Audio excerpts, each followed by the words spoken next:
خدا نخواستہ اگر غلطی سے دوستی ہو گئی، تعلق قائم ہو گئے، تو دنیا کے اندر بھی مصیبتوں کا سامنا کرنا پڑے گا اور آخرت میں بھی مصیبتوں کا سامنا کرنا پڑے گا۔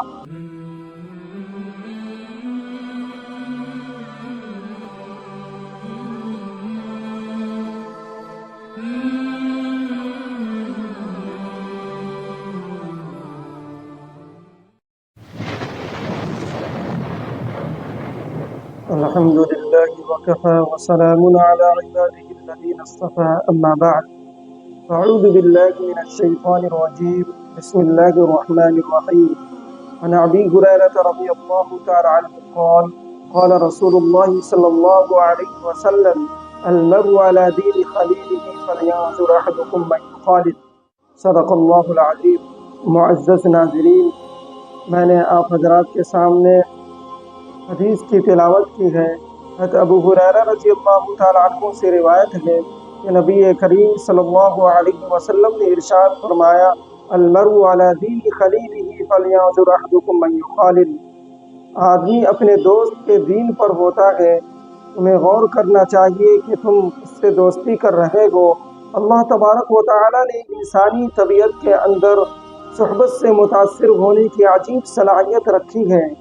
امام غزالی رحمۃ اللہ علیہ فرماتے ہیں کہ اگر کوئی شخص حریص و لالچی کی ہمنشینی اختیار کرتا ہے تو اس کے دل کے اندر حرص و لالچ پیدا ہوتی ہے، یا زاہد جس کو دنیا سے دلچسپی نہ ہو تو اس کی ہمنشینی دنیا سے بے رغبتی پیدا کرتی ہے، اس لیے کہ ایک دوسرے سے مشابہت اختیار کرنے اور پیروی کرنے کی صلاحیت انسان کے اندر فطرتاً موجود ہے، حتیٰ کہ ایک شخص کی طبیعت دوسرے شخص کی طبیعت سے خصلت نامعلوم طریقے پر چوری کر لیتی ہے، عادت نامعلوم طریقے پر چوری کر لیتی ہے۔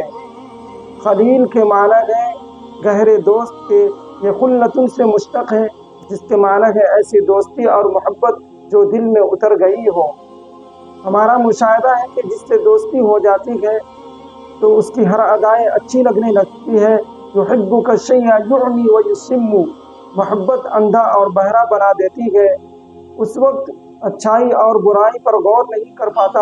اس لیے حدیث کے اندر تنبیہ کی گئی ہے کہ دوستی کرنے سے پہلے، تعلق قائم کرنے سے پہلے غور کرنا چاہیے، اچھا ہے یا برا، علم ہے یا جہل۔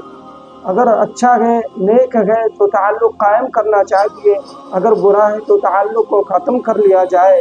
خدا نخواستہ اگر غلطی سے دوستی ہو گئی، تعلق قائم ہو گئے، تو دنیا کے اندر بھی مصیبتوں کا سامنا کرنا پڑے گا اور آخرت میں بھی مصیبتوں کا سامنا کرنا پڑے گا۔